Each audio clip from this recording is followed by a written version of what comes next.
Hi everyone, I'm Connie Lim and I perform under the artist name MILCK. So you're like, milk, like the drink? Yes. It is my last name backwards and my first two initials. I wanted to take what my family gave me and make it into my own. I am a Chinese American daughter of two immigrants, and a lot of my art is informed by my experience of trying to find my own way of being both Chinese and American in this world. I identify as a social change artist, and I use music and my love for songwriting to galvanize change or inspiration within the communities that I can reach. Because I am interfacing in this modern world today, as we all are, the moment that I put out any type of energy or any type of music, I immediately am participating in this thing that I see as the energy economy. So I may not be paid for something in the beginning of my career, but I am putting out energy. And what I'm realizing as an artist who's been doing this for a longer amount of time is that all the morsels of music, aka energy that I'm putting out there, is worth something in this economy, because that song creates energy for another human being. It creates energy for corporations to use in their commercials or for communities to use to galvanize their events. And I'm realizing that my energy is valid and worthwhile and deserves an interplay of energy returning to me. And what has happened in the current state of the economy is that my energy that I give out has sometimes been reciprocated only by a percentage. For example, people will ask me to write a song for their organization, and they'll say, you will get a lot of exposure for that. It's a complicated word because exposure is wonderful. As artists, we want to connect. However, does exposure help us put food on the table? Does it help us buy the supplies for the next art piece we want to do? It doesn't. What we have to do with exposure is exert a second layer of energy to figure out how to use that exposure to then make income. So that means if I put out a song for exposure, I have to do double the amount of work to be able to continue the path of being an artist. What I'm seeing now is that there is a way for us artists to commune and teach each other and to just talk about money and talk about utilizing corporate relationships and not be embarrassed about it or ashamed about it. I think we are all participating in a world that exists at this very moment, and we may have a vision of how we want the economy to grow towards. However, we're in the world now, and I think there is power in artists figuring out how do we interplay with the economy that works the way that it does right at this moment, and how do we use this energy that is available to us, how do we harness it for ourselves so that we can give back to community? I want to share with you how I am using my desire to make my communities more nourished alongside my willingness to create relationships with organizations that have resources that I can transform into art. I see myself as an artist and a business person. I think some of you might be like, ooh, business person, there's this feeling of this fear of corrupting our art. However, it's a dangerous place to be an artist that is convinced that our place is not at the table of negotiating deals, of understanding how resources are swirled around.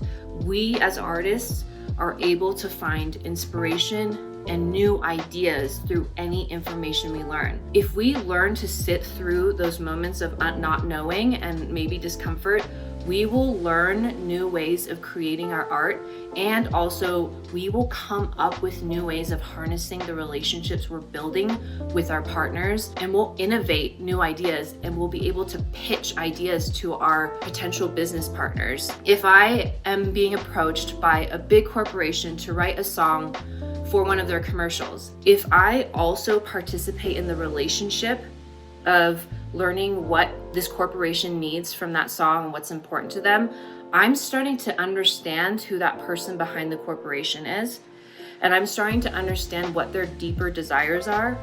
and their desires could be really beautiful. It doesn't just have to be about profit, because a lot of people are behind their desks working at corporations desiring for a better world. And as an artist, we can connect with those people when we do these types of deals. I'm going to be a creative and open and relationship driven human being in a room, and I'm going to see the demands of what this company needs, and I'm going to be able to hold the desires I have for my communities and find a way to create bridges. I can be a woman, I can be an Asian American, I can be an entrepreneur, I can be a musician, I can be scared, I can be brave, I can be inspired, I can be annoyed. And all of those different things that I can be are all valid. All of it belongs, and all of those things are actually assets to me walking in this world and being able to make a living, and also to acquire resources that help me perpetuate my art making cycle. As entrepreneurs, we have this spirit of new ideas, creativity, building something from the ground up, and that's exciting. So even if I'm doing a deal that I've already done before, I can approach each deal, even if it's familiar, with a sense of newness and with a sense of new possibility, so that it keeps my creative mind inspired and intrigued. And I'm also always looking at what additional roots and branches can branch out from an opportunity that may seem stale or cut and dry is better, not stale. Like, so if I look at a cut and dry business agreement, how can I look at this in a more organic and creative way? So there's this idea that money will corrupt principles, will corrupt individuals, will take away our innocence or our purity as these creative beings. I fully disagree with that. Money is energy. So the more money we have, the more energy we have. And all money does is magnify who we already are. So take a deep breath, close your eyes, and listen. Money amplifies who you already are. So if you in your soul believe that you are an individual who's passionate about world change, passionate about your community's healing, I have 100% confidence that if you are staying really in touch with your inner voice through your creative practice, you will stay in touch with your virtues as well, and you will use money to amplify all the ideas that you have that will drive your virtues forward. My personal journey, I was going month to month, unsure of how I was gonna pay for rent, my resources, and I was writing songs and you know, lugging my piano around, singing in hotel lobbies, kind of, you know, barely getting by the skin of my teeth. I fortunately will acknowledge my privilege is that I have parents who are financially well. So in the back of my head, I did have this like safety net.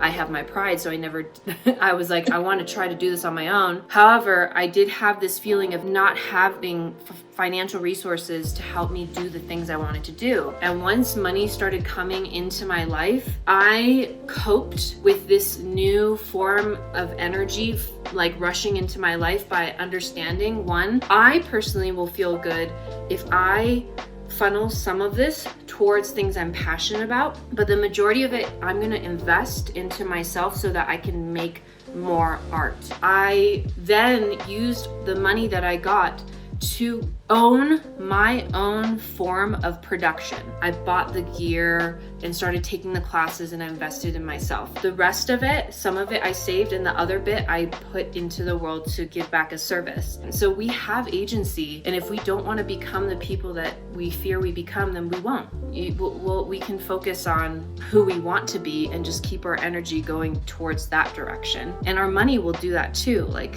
whatever we focus on, that money will head there as well. So I have faith in whoever's watching this and wants to be a better artist, who wants to have more resources. We need you to want the resources, because you'll make stuff that I'm going to enjoy in the future. You don't have to suffer to make great art. We each as individuals have gone through enough pain and growth in different levels of trauma in our childhoods that we can tap back into to use as forms of empathy to creatively create art. The healthier we are, the more capable we are of building creative and strong infrastructure that will help us change the world. Allow yourself to feel taken care of by your partnerships. Allow yourself to negotiate higher prices for your work because your time is valuable. Just the only thing that you need to do as your life becomes more healthy and comfortable is to continue to pay attention. That's it. The problem is some artists start making a bunch of income and start getting really comfortable and they stop paying attention. As Mary Oliver says, pay attention, be astonished, and tell about it. Those are her instructions for life. Allow money to flow to you as you do that, because trust the fact that when you pay attention, you will naturally feel inspired to make some piece of art that will be valid and useful for other people.